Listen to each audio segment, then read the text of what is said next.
ಬೆಂಗಳೂರಿನ ನಮ್ಮ ಮೆಟ್ರೋಗೆ ಬಸವ ಮೆಟ್ರೋ ಎಂದು ಮರುನಾಮಕರಣ ಮಾಡಲು ಕೇಂದ್ರ ಸರ್ಕಾರಕ್ಕೆ ಶಿಫಾರಸು ಮಾಡುವುದಾಗಿ ಸಿಎಂ ಸಿದ್ದರಾಮಯ್ಯ ಘೋಷಿಸಿದ್ದಾರೆ.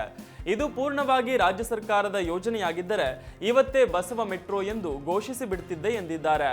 ಬಸವ ಸಂಸ್ಕೃತಿ ಅಭಿಯಾನದ ಸಮಾರೋಪ ಸಮಾರಂಭದಲ್ಲಿ ಮಾತನಾಡಿದ ಸಿಎಂ ಸಿದ್ದರಾಮಯ್ಯ ಬಸವಣ್ಣನವರನ್ನ ಕರ್ನಾಟಕದ ಸಾಂಸ್ಕೃತಿಕ ನಾಯಕ ಎಂದು ಬಣ್ಣಿಸಿದ್ರು.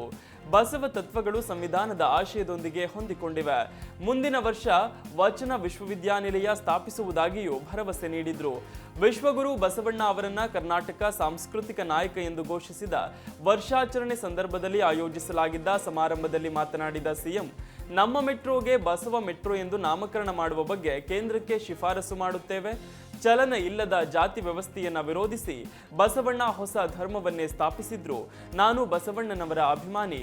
ಬಸವ ಜಯಂತಿಯ ದಿನವೇ ಮುಖ್ಯಮಂತ್ರಿಯಾಗಿ ಪ್ರಮಾಣ ವಚನ ಸ್ವೀಕರಿಸಿದ ನಾನು ಅದೇ ದಿನ ಎಲ್ಲರಿಗೂ ಬದುಕುವ ಸಮಾನ ಅವಕಾಶಗಳನ್ನು ಕಲ್ಪಿಸುವ ಬಸವಣ್ಣನವರ ಆಶಯಗಳನ್ನು ಈಡೇರಿಸುವ ತೀರ್ಮಾನ ಮಾಡಿ 10 ಹಲವು ಭಾಗ್ಯಗಳನ್ನು ಗ್ಯಾರಂಟಿಗಳ ಮೂಲಕ ಎಲ್ಲಾ ಜಾತಿ ಎಲ್ಲಾ ಧರ್ಮದ ಬಡವರ ಬದುಕಿಗೆ ಅವಕಾಶಗಳನ್ನು ಕಲ್ಪಿಸಿದೆ.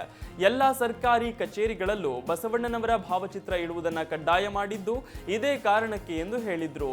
ಕರ್ನಾಟಕದ ಸಾಂಸ್ಕೃತಿಕ ನಾಯಕ ಎಂದು ಘೋಷಿಸುವ ಮೂಲಕ ಇಡೀ ಸರ್ಕಾರ ಬಸವಣ್ಣನವರಿಗೆ ಗೌರವ ಸೂಚಿಸಿದೆ.